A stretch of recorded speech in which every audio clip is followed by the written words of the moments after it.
I'm going to show you the absolute minimum bare things you need to ride by way of motorcycle. To do a long trip, you need only two things.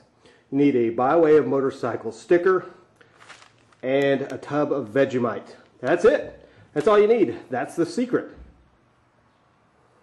Here is a multimeter that I picked up, I don't remember, at Radio Shack or whatever. It's not much bigger than, say, I don't know, a wallet. This is a priority 1 item if you know how to use it. If you don't know how to use it, it's a priority 2 item. And because, I mean, if you don't know how to use it, it's just waste of space. But you might need it because you may meet somebody that can help you out with this. So definitely carry a little multimeter with you for electrical gremlins you might have. And we come here to a road atlas. I'm going to sit down on the floor because I'm a lazy sack like that. And then we come into a road atlas. Now, you don't want one this big to carry with you. You want to carry a smaller one, or just maybe a map of the state you're going to. And I'm old school like that. I carry a GPS, but a GPS I think of as a priority 2 thing, but a map is a priority 1. GPSs aren't always, they're not always right. They can lead you astray sometimes, but a map usually will get you on your way. This is my planning map. That's why it's so big. It's the one I use at the house. My real map is actually in my VFR. Obviously, you're going to need a helmet. That's self-explanatory. The reason I had it out here for demonstration purposes is your face shield. You want to make sure that if you have a dark face shield, that you carry your light one with you. You plan to ride during the day, but stuff happens, and you never know what's going to happen, and a lot of times you'll get caught after dark, and having a clear face shield will save you a lot of stress. Getting over here, this is rain gear. Now, I'm really hesitant about showing you this. My real rain gear is in my bags, in my VFR. This is rain gear that I used on by way of motorcycle to the Motoscavvy. It's made by a company called Frog Togs. It absolutely sucks. Do not use this. I don't recommend for long trips buying, say, rain gear from Walmart or whatever. You know, if you're just putting around town, sure, or you're just making a day trip, yeah, that's fine. But, you know, I've been in situations where I was in rain for 7-8 hours straight. And you definitely want a higher quality rain suit because those pieces of shit like this Frog Tog, this is not cheap.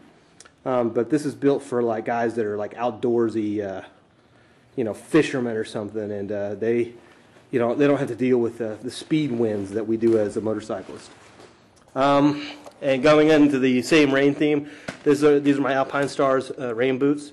They're pretty much the same exact boots as my daily riders, which are the SMX something-somethings. If anybody wants me to do a review on these boots, they're awesome.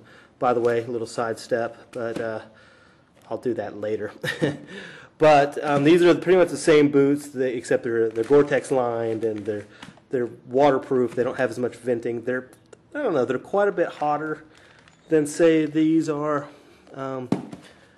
They don't look as cool, but definitely will save your feet from rain and stuff. And that's what I usually wear all the time, is my rain boots. You definitely want this guy. This is just a Multitool. This one's made by Gerber. Leatherman makes them as well. They are awesome. You never know what kind of little goofball situations you're going to be in doing on-side repairs anyway. And you know, your toolkit and stuff will help you out, but the Gerber is nice. I also carry a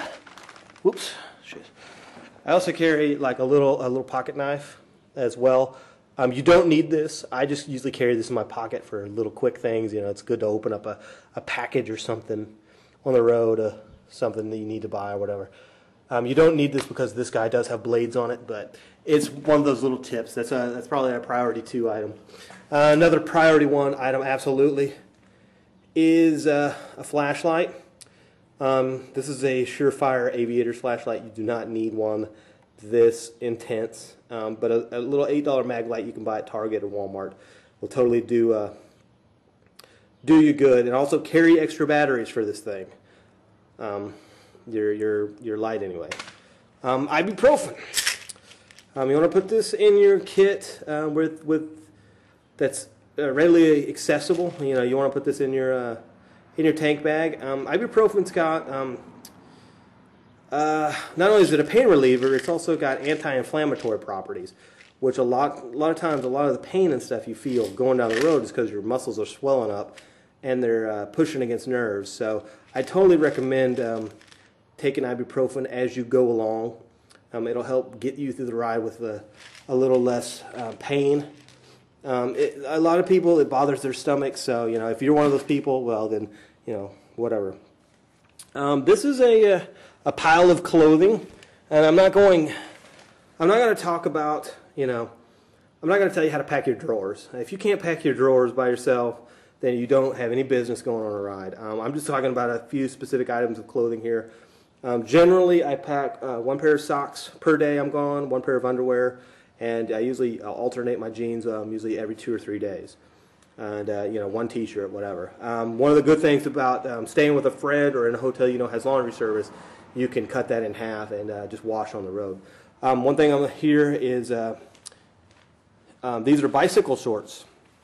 You can get this at a bicycle shop. They're made by Canary. There's plenty of other companies that make them. These will save your ass, and I mean that in the literal sense. They have, you can't really see in the video, but they basically have a little gel pad that you sit on, and these will keep your ass from dying on the road. Definitely recommend these. This is the liner to my jacket. You definitely want to carry this with you. It's small and light and helps block wind. You never know, especially moving, depending on where you're going. Temperature changes pretty drastically as you move along.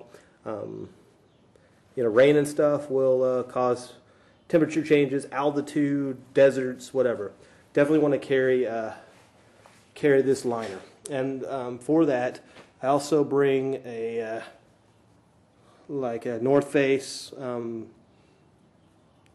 just kind of a little sweatshirt thing. It's not a It's one of those fancy, crazy materials that isn't very heavy, but is very insulating. I always wear jeans. These are some Icon jeans that I don't wear riding pants so much. I do have riding pants, but that's for my more spirited riding. But just for touring, I usually go with a pair of motorcycle-specific pants. And I know people will criticize me. Reload had a crash in a pair of pants probably very much like this.